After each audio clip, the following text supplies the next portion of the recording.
How to mention someone in a group chat on WhatsApp on an Android device. Go to your phone menu.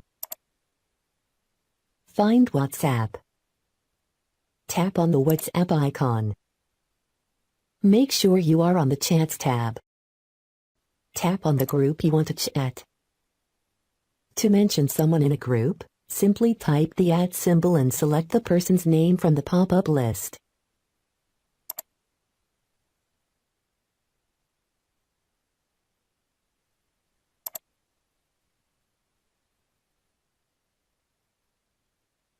When you mention someone, a notification will be sent to that person indicating they were referred to. Mentioning someone in a group chat will also override any mute setting they have set for that group.